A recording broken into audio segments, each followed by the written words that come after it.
aceitou o nosso convite e também agora encerrar essa segunda mesa para dar continuidade à terceira mesa do evento. Tá? Muito obrigado. Muito obrigado aos componentes dessa segunda mesa e começaremos em seguida a nossa terceira mesa do dia.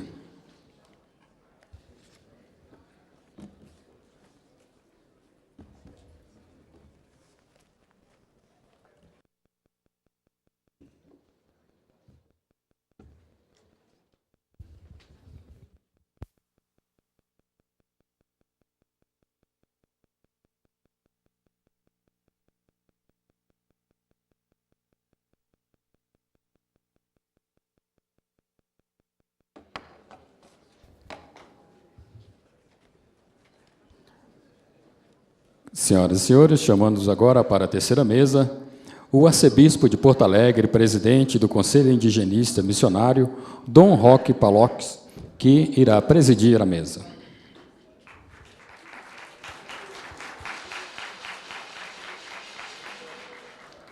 Convidamos também o palestrante, a defensora pública federal em São Paulo, Isabel Penido.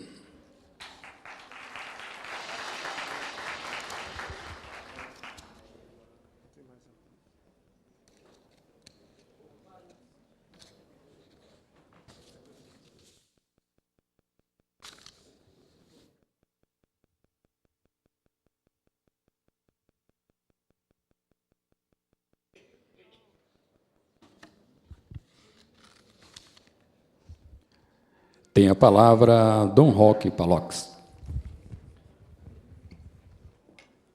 Bom dia para as senhoras e senhores. Agradecer aí ao Ministério Público, na pessoa do Dr. Luciano, pela oportunidade de estarmos aqui também, o CIMI, como participante desse seminário. E não sei por que botaram um padre aqui para falar, né? Porque eu acho que é uma penitência para vocês, né? Porque nós, padres, temos um problema. Até hoje, nunca ninguém disse para nós, padre, a tua pregação estava muito boa, uma pena que foi curta. Mas o CIMI é um organismo ligado à Conferência Nacional dos Bispos do Brasil, surgido há 45 anos, celebrado no dia 23. Nosso irmão Ego, que é um dos fundadores, está aqui, no qual a gente reconhece toda essa trajetória de martírio dos povos originários, povos indígenas, mas também uma implacável perseguição também aos membros do CIMI. O CIMI publica anualmente, há muitos anos, o relatório da violência contra os povos indígenas e que também tem uma incidência internacional, percorre assim muitos lugares do Brasil, do mundo, através dos nossos contatos. Foi reconhecido agora, no ano passado, pela ONU como um organismo consultivo da ONU. Isso também, para nós, é um reconhecimento internacional dos caminhos que o CIMI tem feito aqui no Brasil. Então, nós queremos, assim, lembrar que acompanhamos um caso específico em relação ao povo chucuru de Pernambuco, que deu entrada em 2002 e agora, há pouco, foi julgado na Corte Internacional de Direitos Humanos. O resultado deve sair em seguida. Em outros casos também que o CIMI tem acompanhado, vejo assim com alegria um grupo grande de Roraima, onde também a Igreja acompanhou esse trabalho da Corte Internacional de Direitos Humanos. Há pouco tempo estive em Luxemburgo, tive a oportunidade de ir no Palácio do Grand-Duque, e era uma festa para eles, porque Luxemburgo estava reconhecendo o 169 da Organização Internacional do Trabalho, OIT. E a pergunta dele foi, por que o Brasil assina e não respeita? Eu digo, olha, é difícil dizer, o seu vizinho aqui do lado, há alguns anos atrás, disse que o Brasil não era um país sério. Assinamos os tratados e depois não cumprimos. Mas eu sou apenas o mediador, né? Quem vai falar para vocês é a doutora, jovem doutora, né? E também vai ter um colega seu, o procurador Wilson Roque, é isso? Rocha, opa, está faltando lá. Isso.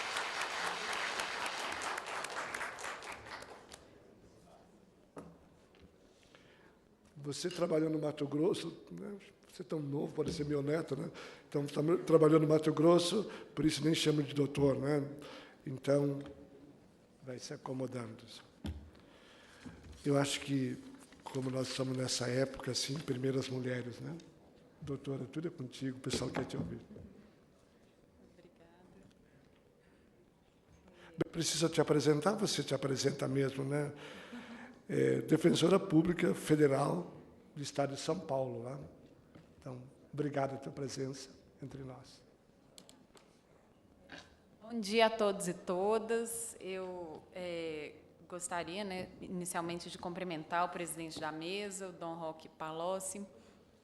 Gostaria de manifestar essa enorme emoção de estar aqui, nessa oportunidade de diálogo da Defensoria Pública da União, em relação a todos os presentes. Né? Fico muito feliz em ver a composição e de ver a composição aqui do auditório, e fico muito feliz de ver como a sociedade civil e como os povos indígenas têm ocupado as instituições públicas. Né? Isso é muito importante, isso nos reenergiza e serve como inspiração para seguirmos nessa luta que é contínua e que a gente não desiste nunca. Eu gostaria de agradecer o convite da Sexta Câmara, acho esse espaço essencial, e essa semana e todas as outras semanas do ano são semanas de resistência, né? Então, faço esse agradecimento aqui ao Ministério Público Federal e ao meu colega que ficou incumbido dessa difícil missão, né, de conversarmos um pouco sobre o impacto da jurisprudência indígena no sistema interamericano de direitos humanos. Eu queria pedir para... Já está, não.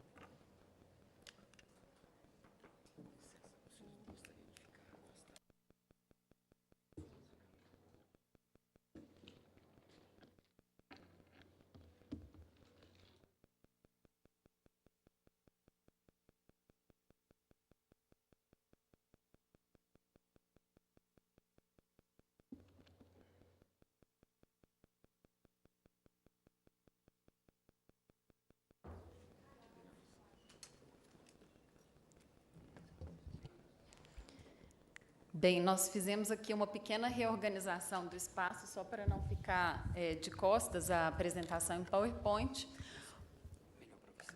Tá.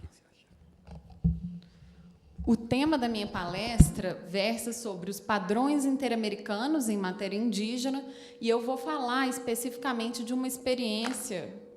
Acho que está dando...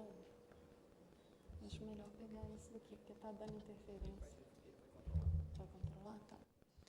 Mas eu falarei especificamente sobre os padrões interamericanos em matéria indígena, na experiência da DPU, na apresentação do amicus curiae, no caso dos chucurus. E o objetivo da minha apresentação, primordialmente, é explicar como essa oportunidade de apresentação do amicus curiae, que veio de uma provocação do CIMI, a articulação institucional da DPU, como isso tem impactado internamente para que nós também, enquanto instituição nacional, possamos incorporar esses padrões mínimos nas nossas litigâncias do dia a dia. E, além disso, falar um pouco sobre o conteúdo, né, desses padrões interamericanos. Dando início aqui, eu gostaria de expor... O presidente da mesa já fez menção a esse caso dos chucurus, que é contra o Brasil, que é o primeiro caso brasileiro no sistema interamericano. O sistema interamericano de proteção dos direitos humanos já trabalha há um longo tempo e tem desenvolvido, né, sua jurisprudência em vários casos indígenas, em vários casos sobre grandes massacres e, posteriormente, também sobre a questão de demarcação de terras. Né? Então, nós já temos aí pelo menos de 10 a 15 anos de experiência de discussões jurídicas muito aprofundadas, inclusive usando padrões da Convenção Americana, usando os padrões da Convenção 69 da OIT, e essa é a primeira vez que um caso indígena chega à Corte Interamericana. Né? Há inúmeros casos pendentes na comissão, mas nós temos esse primeiro paradigma que certamente irá influenciar aqui os desdobramentos no direito brasileiro.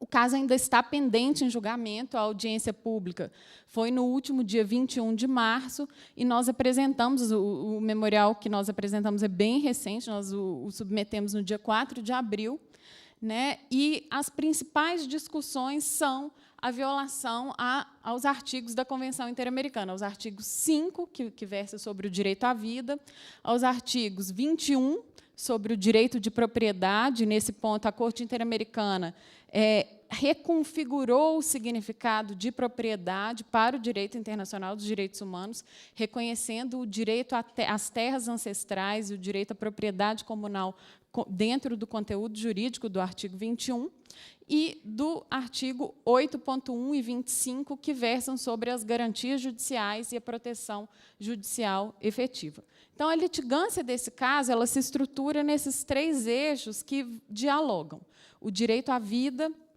né, e a ausência de proteção judicial em várias mortes de defensores de direitos humanos que morreram ao longo da luta, o direito de propriedade, a discussão em si da demarcação, e as garantias judiciais e a ausência de proteção judicial efetiva em razão da demora injustificada do processo de demarcação e em razão da ausência de resposta do judiciário nas inúmeras ações de reivindicação de posse, né, e de contestação de propriedade que foram submetidas ao longo dos anos. Esse caso também ele discute, assim como todos os outros casos indígenas que chegaram à Corte Interamericana, um problema em relação à competência da Corte. Por quê? O Brasil só ratificou a Convenção Americana em 92, né? Então, as discussões do caso Chucurus iniciam muito antes disso, né? O próprio processo demarcatório se inicia em 89, e o Brasil só reconhece a competência contenciosa da Corte em 98. Então, um óbice inicial às discussões dessas violações seriam, né, que algumas das questões, algumas das maiores violações aconteceram antes desse reconhecimento da competência contenciosa. Mas, como a Corte tem entendido desde os seus primeiros casos, né, quando o Estado, a partir do reconhecimento da competência contenciosa, não adota medidas para conformar o seu ordenamento e conformar as suas práticas internas, né, com o direito internacional dos direitos humanos, é possível entender que várias das violações se prorrogam com o passar do tempo, e é a partir dessa janela que a Corte vai ter competência, seguindo já a sua jurisprudência constante, para conhecer das violações, porque o Estado não deu uma resposta efetiva, né, mesmo depois de ter aceito a competência contenciosa em 1998. Os peticionários desse caso, né, são os membros dos povos chucurus, e foram representados aqui por uma articulação do CIMI, do MNDH, da Regional Nordeste, e do GAJOP. Foram esses movimentos que provocaram a DPU com o pedido de que nos debruçássemos sobre os padrões interamericanos para apresentar esse parecer perante a Corte. Como que eu passo aqui?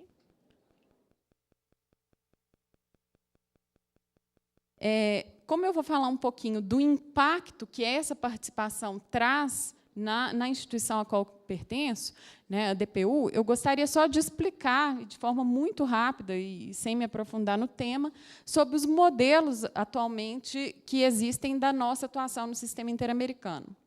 A forma ordinária de atuação está prevista na nossa lei complementar, lá no artigo 4º, né, qualquer defensor público tem atribuição para litigar perante os sistemas internacionais, o que inclui o sistema interamericano. Apesar de parecer uma possibilidade de atuação tanto quanto óbvia, essa possibilidade é uma grande conquista, tendo em vista que várias defensorias públicas da América Latina não podem ainda litigar contra o Estado na esfera internacional. Então, uma das formas de atuação que a DPU tem é de levar um caso para o sistema interamericano. Não foi o que aconteceu nesse caso, mas é o nosso modelo ordinário de atuação. A gente ainda está se estruturando, né? Temos submetidos 5 casos apenas, né? Então, nós estamos recentemente nos estruturando para poder levar esses litígios estratégicos, ao sistema interamericano. A segunda hipótese de atuação, e eu tenho trabalhado nela, é o modelo de atuação extraordinária como defensor interamericano. Né? Os casos que chegam à Comissão Interamericana, que depois são submetidos à Corte Interamericana, em que as pessoas não têm um advogado, né, ou uma ONG dando assistência jurídica, na atuação perante a Corte é obrigatória a presença de advogado. E, por isso, a partir de 2006, a partir de 2009, o regulamento da Corte prevê a possibilidade de defensores interamericanos serem apontados para atuar perante o sistema. Né? Esses defensores interamericanos são selecionados pela Associação Interamericana de Defensores Públicos, né? São defensores da América Latina, e atualmente nós somos 19. Aqui no Brasil, são 2 defensoras interamericanas, eu estou ocupando o mandato até 2019, e uma defensora do Acre. Por coincidência, a demanda indígena tem chegado muito à atuação dos defensores interamericanos. O caso que eu fui apontado, um caso da Colômbia, né, sobre perseguição a defensores de direitos humanos indígenas. Então, hoje, na configuração da nossa atuação extraordinária como defensores interamericanos, a temática indígena também tem chegado bastante. E a terceira possibilidade de atuação é essa que eu falarei hoje, né? É uma atuação tanto quanto atípica da DPU no sistema interamericano, que é a nossa articulação para apresentação de amicus curiae em casos estratégicos que possam trazer um impacto posterior para a nossa atuação ordinária. Né? E foi a partir do artigo 44 do Regulamento da Corte que nós o submetemos. Falar um pouco, então, sobre qual que foi esse conteúdo do memorial. Como que a Corte tem desenvolvido a sua jurisprudência indígena, que hoje é considerada de vanguarda. Né? É de vanguarda porque, ao longo do tempo, os padrões que antes eram adotados pelo sistema ONU, eles ficaram um pouco para trás, porque a Corte conseguiu dar uma nova interpretação ao sentido e alcance da noção de propriedade, o que, posteriormente, acabou impactando em fertilização cruzada nos outros sistemas internacionais. Porque, se nós lermos o artigo 21 da Convenção, que trata sobre o direito da propriedade, nós vamos verificar que o conteúdo jurídico, né, da redação do artigo 21 é estritamente liberal. Né? Toda pessoa tem direito ao uso e gozo dos seus bens, a lei pode subordinar esse uso e gozo ao interesse social.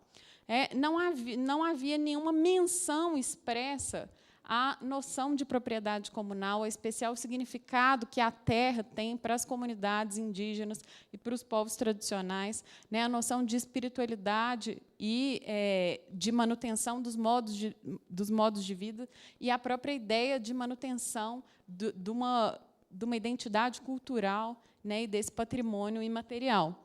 Né? Tudo isso foi desenvolvido, tudo isso foi construído a partir das lutas daqueles que levaram os seus casos sobre violações maciças ao sistema interamericano.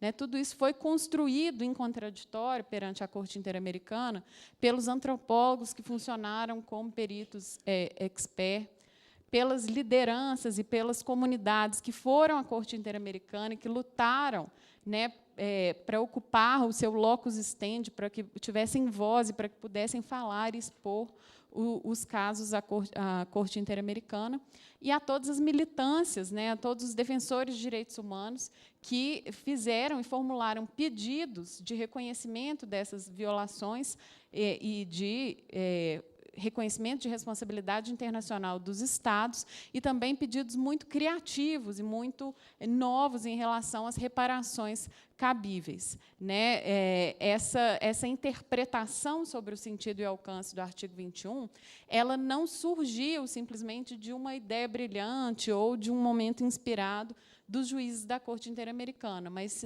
surgiu da combinação de provocações, né, e da sensibilidade desses juízes, da atuação da Comissão Interamericana também, né, e do compromisso de todos envolvidos em fazer uma jurisprudência indígena. E por isso que é um processo coletivo de construção e não um projeto individual ou relativo a um ou outro juiz que formou essa composição.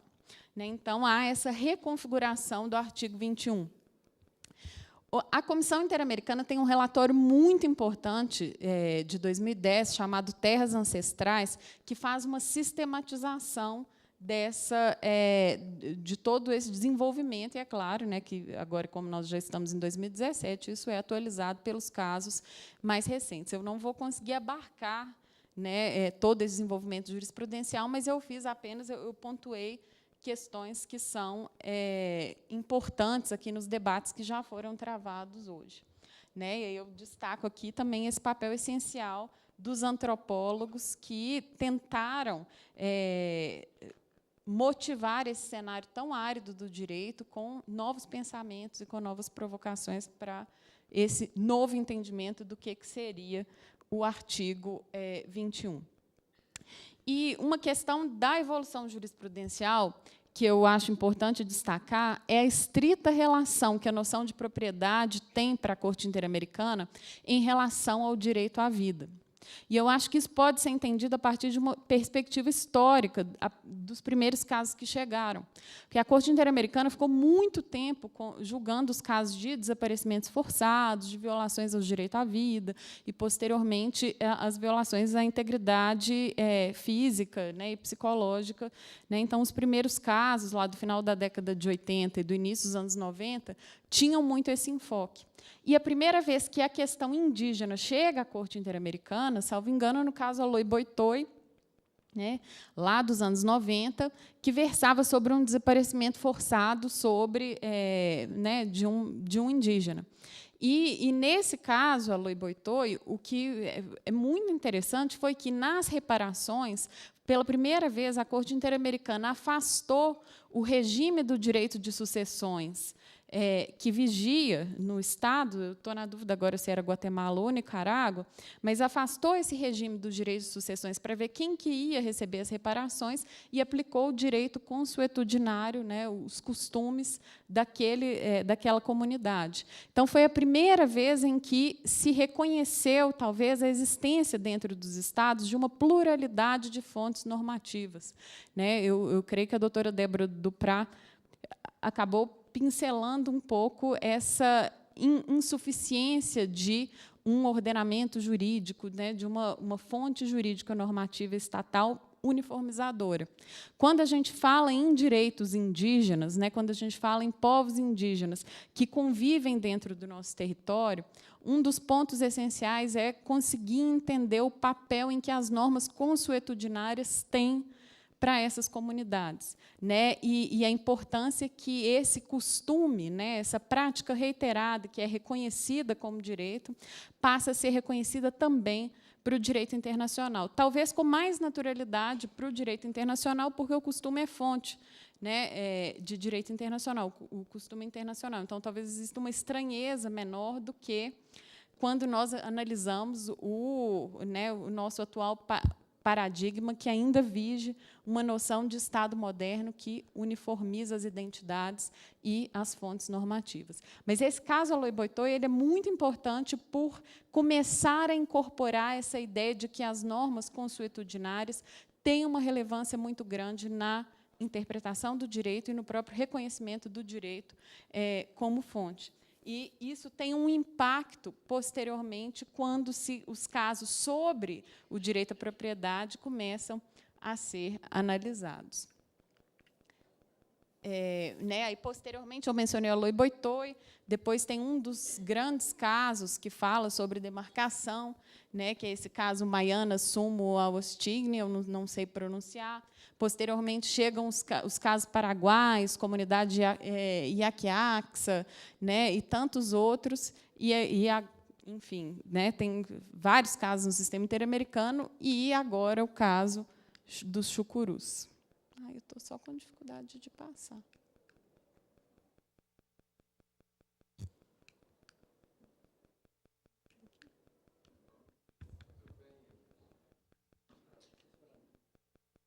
Oi? Tá, obrigada. Né? E aí alguns pontos que são construídos na jurisprudência da Corte Interamericana, eu acho que dialogam muito com as primeiras palestras que nós presenciamos hoje, são como os padrões interamericanos estão em desconformidade das tendências jurisprudenciais do Supremo Tribunal Federal, né, e como que os padrões interamericanos precisam impactar essa necessária virada né, que nós teremos que enfrentar nos próximos anos.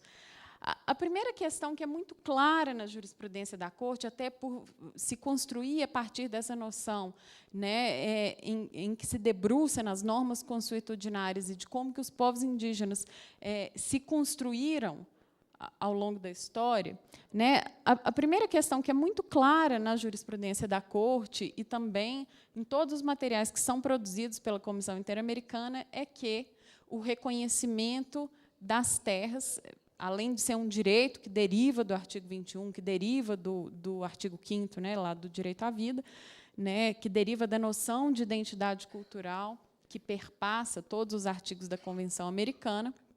Além disso, é que esse direito à demarcação, e que a própria demarcação tem natureza meramente declaratória, né, ou seja, um ato do Estado que reconhece o direito à propriedade comunal indígena como uma forma de dar uma proteção, como uma forma de dar segurança jurídica.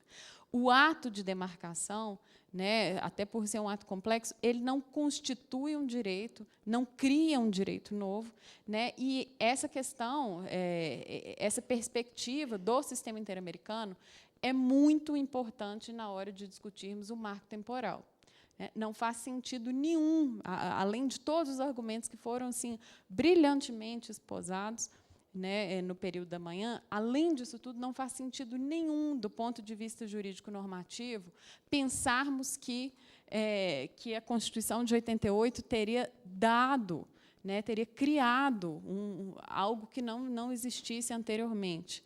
Né? Todo o processo e toda essa relação com o território é produto de uma vivência naquele lugar, uma vivência histórica, uma vivência de anos. Né? Então, a natureza é meramente declaratória e não constitutiva.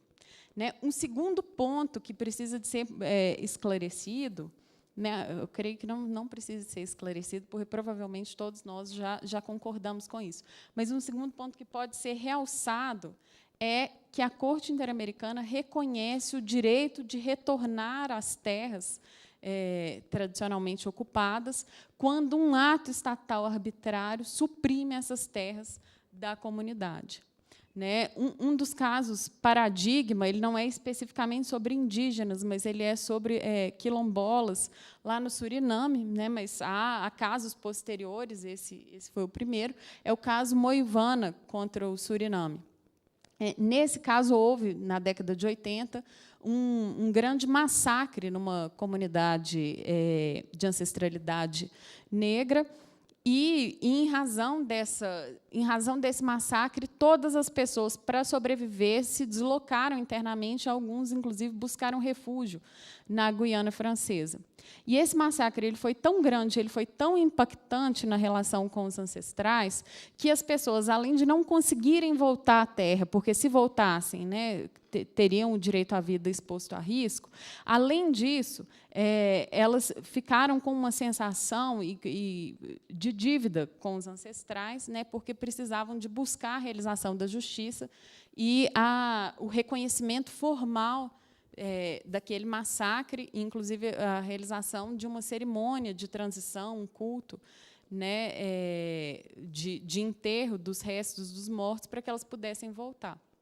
No pedido de reparação, eles não pediram apenas as indenizações, mas que o Estado do Suriname reconhecesse o direito de retorno. Essa terra ficou desocupada por muito tempo, ninguém conseguia entrar na terra, né, porque eles mencionavam que os antepassados perseguiam em razão da inexistência desse culto, e o Suriname foi condenado ao reconhecimento do massacre, à realização do culto e à devolução dessas terras à comunidade, né? Então, ficaram mais de 10 anos com as terras desocupadas e foi reconhecido esse direito de retorno. Além disso, o artigo 21 reconhece a soberania sobre os recursos naturais.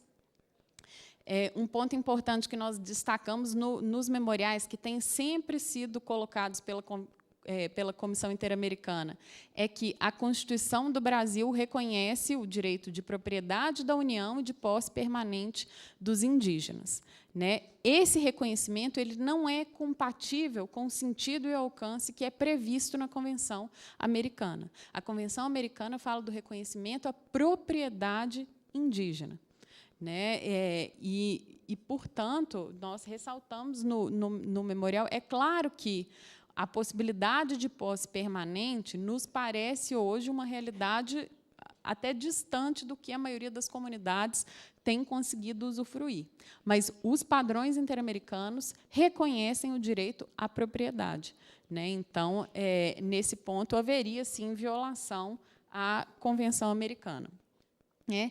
E, além disso, um outro ponto que é muito importante, tanto para a capacitação da Defensoria Pública, quanto para a atuação do Ministério Público Federal e dos movimentos sociais e das comunidades, é que tenhamos uma preocupação no controle e na transparência da alocação de recursos, né? Foi mencionada a atual situação horrível da FUNAI, e um dos grandes problemas que foi enfrentado no caso do Chucurus era justamente porque o Estado não promovia a desintrusão completa do território, mesmo depois de ter demarcado. No caso do Chucurus, o processo demarcatório começou em 89, a demarcação saiu em 2001, no entanto, o cartório, o registro notarial, suscitou dúvida e, após uma retificação, só em 2005 que o registro foi efetuado. E até o caso foi submetido ao sistema interamericano em 2002, né, aqui para demarcar o contexto da violação, e até 2017 ainda permanecem famílias de terceiros que não são membros das comunidades indígenas, que não foram, ou com base em provimentos jurisdicionais, ou que ainda não receberam, né, os valores de indenização. Então, a alocação de recursos é essencial para que se consiga aqui uma prevenção. Um outro ponto que é destacado, né, eu creio que eu não vou conseguir falar em tudo que eu planejei, então eu vou passar um pouco rapidamente.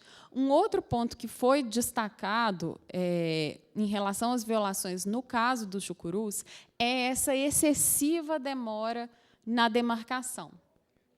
Nem a Convenção Interamericana, nem a Convenção 69 da OIT estabelecem como que deve ser esse processo demarcatório, quanto tempo que o processo demarcatório deve demorar, ou, né, deve durar.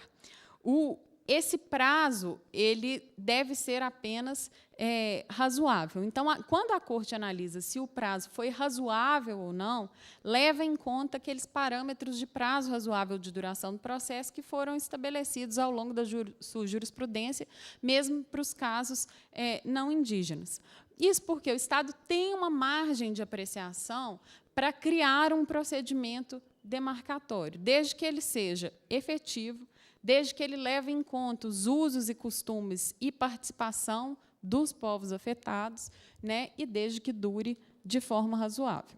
O que nós temos aqui em relação ao caso do Chucurus é que há precedentes, por exemplo, o caso Iaquiaxa contra o Paraguai, que a demarcação durou 11 anos e 8 meses, e a Corte considerou, nesse caso, que havia uma violação ao prazo razoável de duração do processo. Ora, no caso do Chucurus, a demarcação demorou 16 anos, né, não foi efetiva, e até a presente data o Estado não promoveu a total desintrusão, e desses 16 anos, 7 anos são posteriores à aceitação da competência contenciosa da Corte, né? Então, isso nos faz crer, com base nos precedentes já existentes, que há, sim, violação ao prazo razoável de duração do processo. A audiência, no caso de Chucruz, é muito interessante, ela vale a pena ser assistida, a Corte faz uma teletransmissão e depois deixa salvo no site, né? Na audiência, o Estado tentou rebater essa ideia de violação ao prazo razoável de duração do processo, levando em conta os vetores que a Corte já aplica, que é a complexidade do caso, a conduta das autoridades, a atividade processual dos interessados e a afetação gerada na situação das pessoas envolvidas, né? A linha defensiva do Estado, eles tentam bater justamente na ideia de que um processo demarcatório, isso se aplica, eu creio, que a todas as demarcações, né? Por isso que é um padrão muito importante de ser entendido. O Estado alega que que as demarcações são muito complexas, né? Envolvem estudos muito aprofundados, que, por isso, elas não podem ser realizadas de forma tão célere quanto outros processos judiciais ou outros processos administrativos, né, no caso. Tá. No caso das demarcações, se trata primordialmente de um processo administrativo. Só que nós precisamos lembrar que, no ato das disposições finais e transitórias da Constituição, lá no artigo 67, está disposto que, após a entrada em vigor da Constituição da República, as demarcações deveriam ocorrer em 5 anos. Esse pode ser um parâmetro para tentar compatibilizar a complexidade das demarcações com a ideia de celeridade. E, além disso, a conduta das autoridades, né, a atividade processual, os interessados, as comunidades, nunca adotaram uma conduta processual ou procedimental que obstacularizasse, né, essa implementação.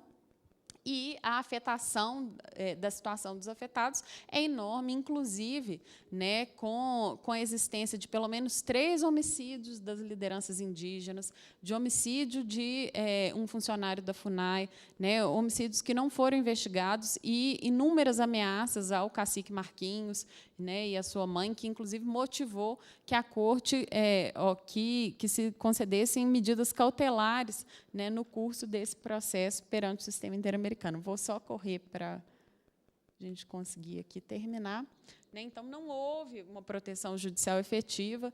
Claramente se espera aqui um reconhecimento de violação internacional. Né? Em relação ao direito à vida, eu acho que eu cheguei a mencionar já na palestra, mas uma questão que tem sido recorrente nos casos brasileiros, e eu acho que o Ministério Público Federal tem um papel muito importante, é a incorporação dos padrões de due diligence nas investigações. Né? Nenhuma dessas mortes foi devidamente investigada e solucionada. Então, esse olhar na investigação, nas investigações, essa uma tentativa de não criminalização das vítimas e de não criminalização dos movimentos sociais tem que ser uma perspectiva compartilhada, né, entre todas as instituições que atuam nos casos. Pode passar. Né?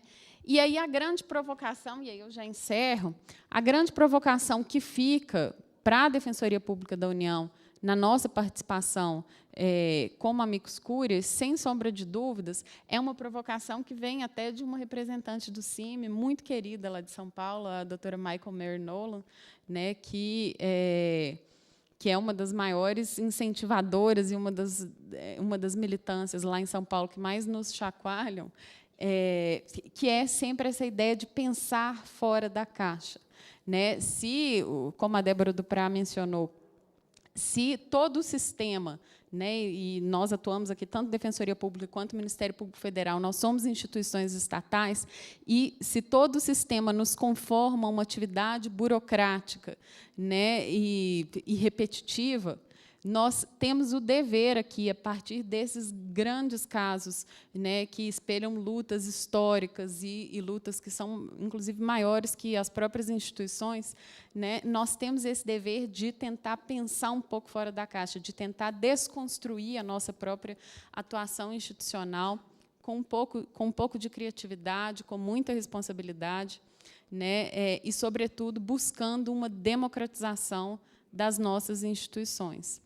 né? E eu falo isso assim, muito feliz esse ano, porque no nosso próximo concurso na Defensoria Pública da União haverá cotas, né, tanto para negros quanto para indígenas. E é essencial que as lideranças indígenas, é essencial que a juventude indígena passe a ocupar os quadros da Defensoria Pública e passe também a continuar nos provocando, né, para que a gente possa atuar conjuntamente nessa luta. Então, eu agradeço.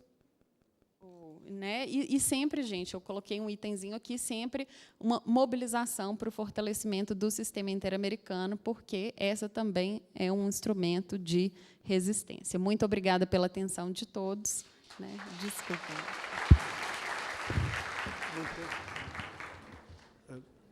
Obrigado, doutora Isabel.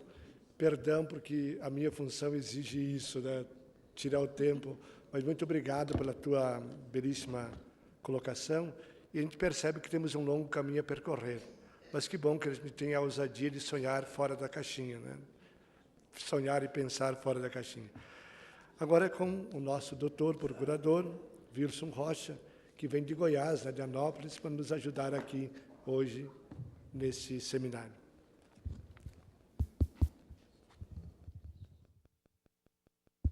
Alô. Bom, gente, boa tarde. Obrigado pela solidariedade dos resistentes que permanecem aqui com fome, né, para o encerramento da nossa manhã.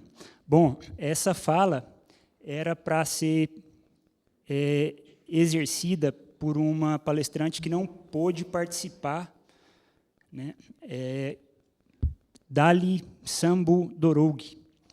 Fiquei muito intimidado para substituí-la, porque é PhD, né, pós-doutora, e ainda é indígena, inuit, mas não pôde estar aqui.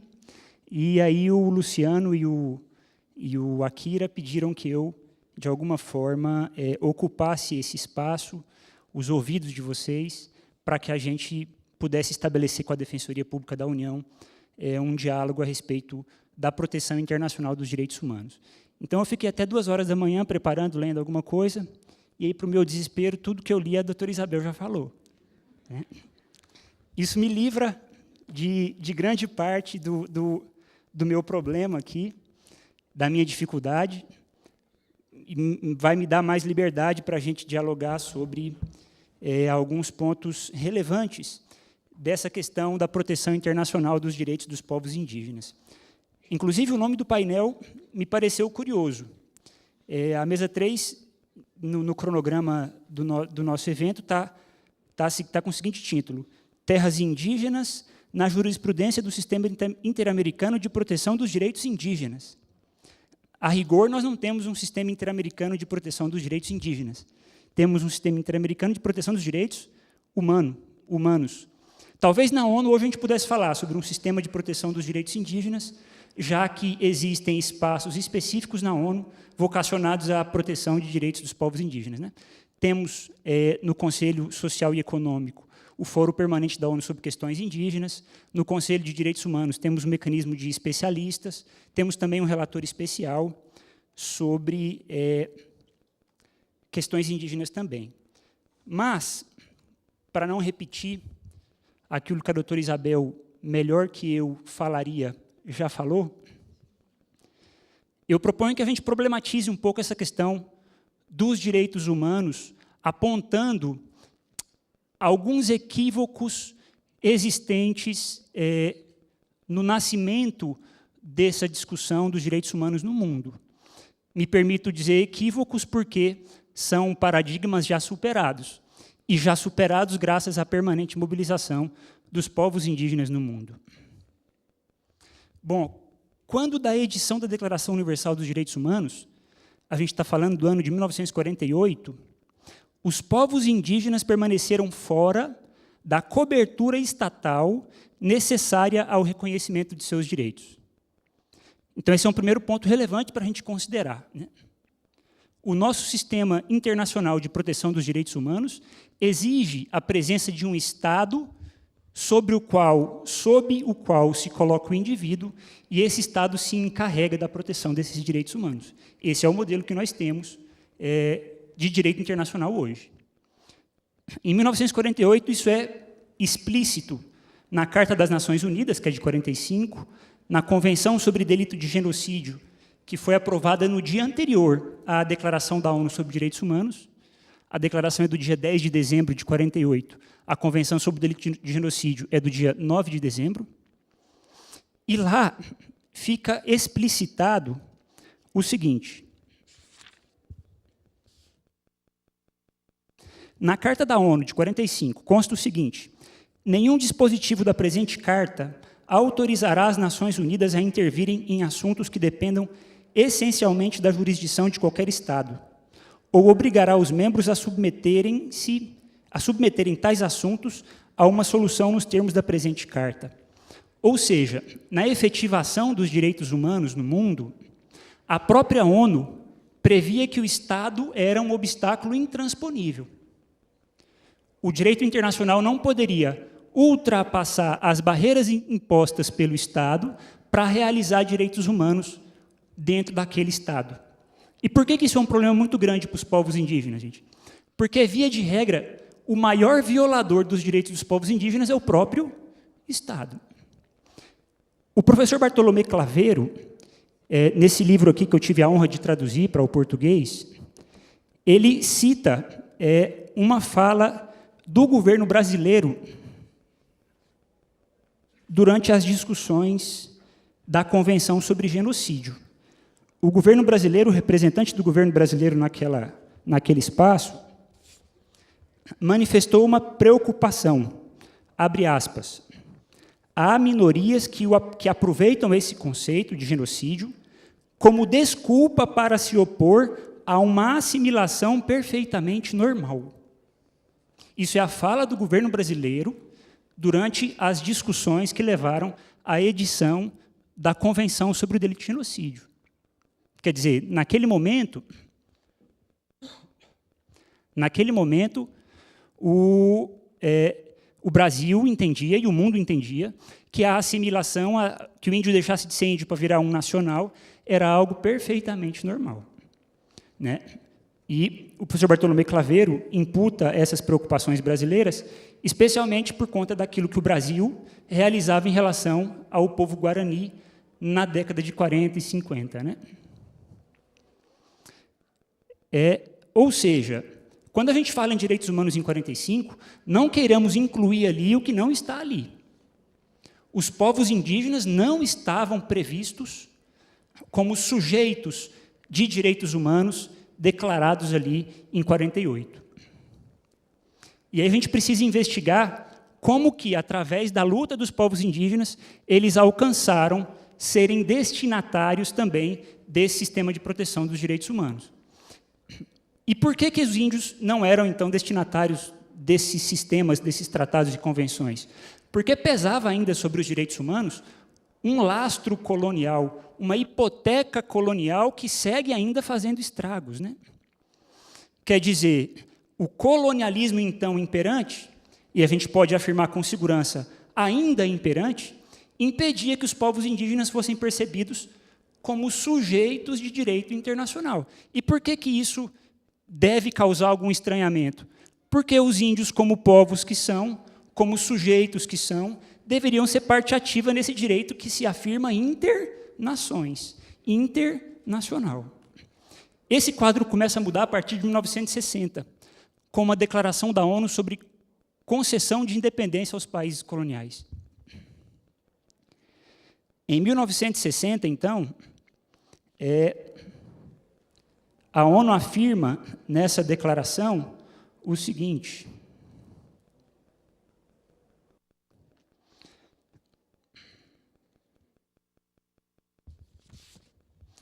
a ONU afirma o seguinte, isso em 1960, observa como a pressão dos povos colonizados, e aí eu incluo os povos indígenas, observa como eles foram alargando essa concepção de direitos humanos. Consta da Declaração de 1960. Todos os povos têm direito à autodeterminação e, em virtude desse direito, determinam livremente sua condição política e asseguram livremente seu desenvolvimento econômico, social e cultural. Observa que, se em 45 e 48 não havia uma manifestação expressa do direito à autodeterminação, Isso aparece em 1960, na Declaração sobre Concessão de Independência aos Países Colonizados, e depois isso vai virar o artigo 1º dos 2 tratados internacionais mais importantes sobre direitos humanos, que são os tratados de 1966, que começam com um artigo que contém exatamente essa redação. Exatamente essa redação. Né? Todos os povos têm direito à autodeterminação e, em virtude desse direito, determinam livremente sua condição política e asseguram livremente seu desenvolvimento econômico, social e cultural. Né? Então, em 45, os povos indígenas não eram destinatários de normas de direito internacional. E, graças à pressão exercida por esses povos, à permanente mobilização dos povos indígenas no mundo inteiro, e aí incluo a África, a Ásia, ainda colonizada, essa compreensão vai sendo ampliada. Observe, então, que essa noção de direitos humanos que nós temos, ela não nasce na Europa, como a historiografia do direito internacional costuma dizer para nós. Ela nasce exatamente no Terceiro Mundo, que busca a sua inclusão, a sua participação ativa dentro de um sistema que estava em construção na ONU. Do ponto de vista do direito, existe ainda um fundo absolutista que impera na doutrina e só compreende o direito como derivado do próprio direito. Ou seja, a gente falou aqui sobre indigenato, falamos aqui sobre Constituição, falamos aqui sobre Convenção Interamericana, como se o direito dos povos indígenas necessariamente devesse derivar de um diploma legal. Isso é o que precisa ser problematizado. Isso é o que precisa ser problematizado como? Além de pensar a normatividade do direito, a gente precisa pensar a performatividade dos direitos reclamados pelos povos indígenas, a performatividade dos atores que lutam por direitos que até então não era assegurado a eles. Esse conceito de performatividade, eu trago de de Bourdieu, um teórico que a doutora Débora também costuma citar sempre em suas passagens. O ato performativo, segundo Bourdieu, é aquele que chama à existência aquilo que ele enuncia. Observe, o índio, quando reclama direito, ele não está falando de algo que já existe um diploma legal. Ele não está reclamando da normatividade de uma norma pré-existente, de uma estrutura de Estado com instituições próprias que já existe e deve protegê-los. Ele está reivindicando para si um direito que ele entende como seu, que ele já exerce dentro da sua comunidade. Mais do que a normatividade do direito, é a performatividade da ação dos índios que cria esse direito. Esse conceito ele pode ser entendido errado, né? Essa coisa da performatividade pode ser interpretada como uma negação do próprio direito, no sentido de que cada sujeito social vai começar a se mobilizar, vai começar a atuar no mundo dos fatos, no mundo real, para fazer acontecer o direito que eles entendem que é deles. Isso é o que o fazendeiro já faz também, não é? Isso é o que o fazendeiro já faz. Ele tenta, através de um ato performativo, afirmar um direito que, de fato, não é contemplado pelo ordenamento. O que eu pretendo dizer, então, quando eu falo de performatividade? Eu estou dizendo exatamente da autodeterminação dos povos indígenas. Eu estou dizendo exatamente que o direito precisa se abrir a outras narrativas. E aí o trabalho do professor da aba como um todo é muito importante. O professor João Pacheco, o professor Fábio Moura, porque é uma antropologia que discute o tempo inteiro essa relação dos povos indígenas com o Estado, né? O direito precisa se abrir cada vez mais a isso. Em países que eu considero mais avançados, do ponto de vista de proteção dos direitos dos povos indígenas, caso da Colômbia, há uma abertura muito grande à ação de peritos antropólogos no curso das ações. Um procurador da República ou um defensor público que não está aberto para a narrativa do povo que ele pretende defender, não vai conseguir fazer seu trabalho também.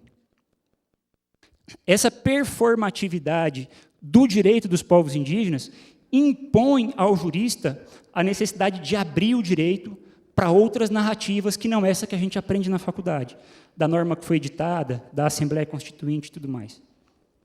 E eu entendo, sustento isso na minha dissertação de mestrado, que isso está previsto na própria Constituição.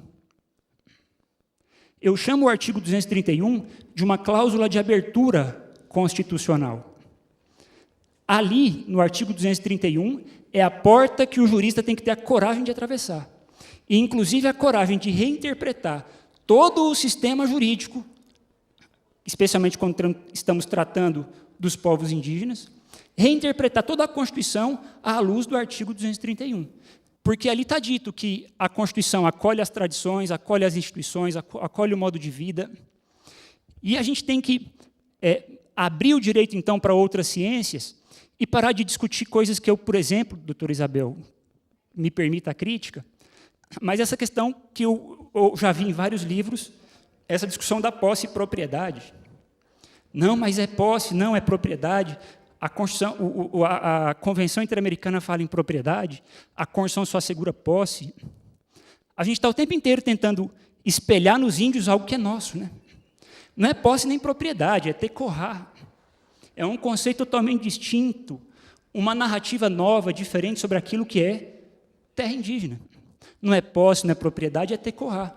Inclusive, é esse conceito de tecorrá que permitiu ao povo guarani, mesmo esbulhado de sua terra, que eles continuassem trabalhando na fazenda do proprietário e interpretando para si aquilo como um exercício do seu direito territorial.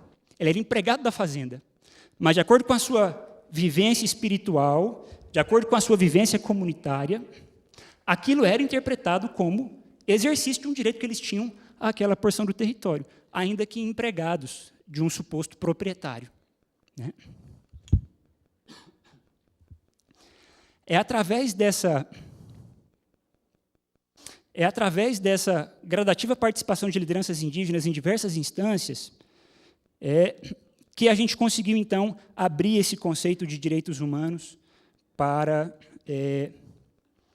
os povos indígenas, os povos da África, da Ásia, que, no momento da Declaração Universal, em 48, estavam impedidos de acessar esses direitos, né? E creio eu que o ponto alto desse caminho é a Declaração da ONU sobre os Direitos dos Povos Indígenas, em 42, que, para vários autores importantes, é um diploma legal que tem força normativa. Mas não é só uma declaração, não é uma convenção, não é o tratado, e etc. O professor Bartolomé Claveiro, também, James Anaya, que foi relator especial da ONU sobre questões indígenas, eles afirmam que o artigo 42 da Declaração Universal sobre os Direitos dos Povos Indígenas é que afirma, que caracteriza a normatividade desse diploma legal. É normativo porque prevê, inclusive, a competência de uma instância específica dentro da ONU para fiscalizar o cumprimento daqueles direitos declarados ali, né?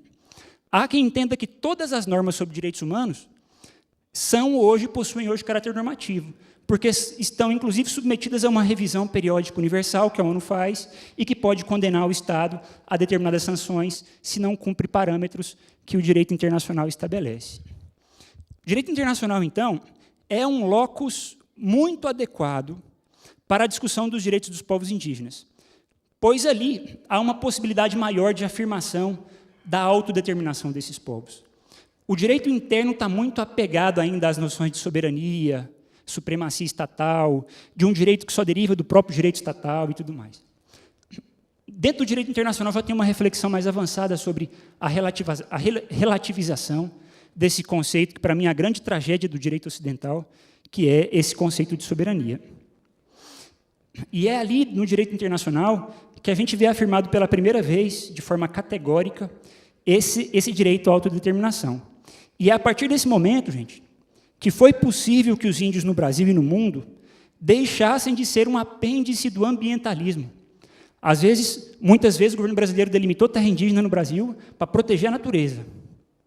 O índio era um apêndice, um anexo do direito do meio ambiente, né?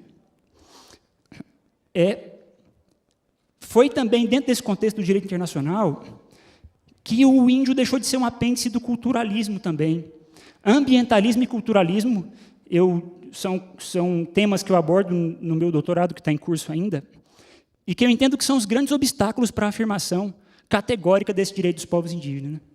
Porque a gente acha que o índio é só índio se ele estiver lá no formol, né, andando pelado na floresta, falando uma língua distinta. E a gente precisa compreender o índio separado desses vícios que contaminam a percepção do direito do branco a respeito do índio. Temos que superar o ambientalismo e superar o culturalismo. Mas vamos avançar para onde? A gente precisa avançar para o seguinte, ó. A gente precisa entender que índio é índio porque quer ser índio. É um ato político, não é uma cultura, uma essência imutável que permanece, portanto, afirma a diferença desse índio em relação à sociedade nacional. É desejo, e o desejo é uma questão política. Ele quer ser índio, quer permanecer sendo índio. A gente precisa, portanto, abandonar com máxima urgência certas mitologias que atrapalham muito o branco entender o que é os povos indígenas e o direito dos povos indígenas. Né? Eu entendo que aquele negócio do indigenato é uma mitologia, aquilo é um mito, né? Aquilo é uma historinha que contam para a gente na faculdade. O direito dos povos indígenas deriva de um alvará que a coroa portuguesa baixou no século XVII. E aí, para justificar esse direito, a gente precisa de o professor Bartolomeu fala de um pedigree de longa duração.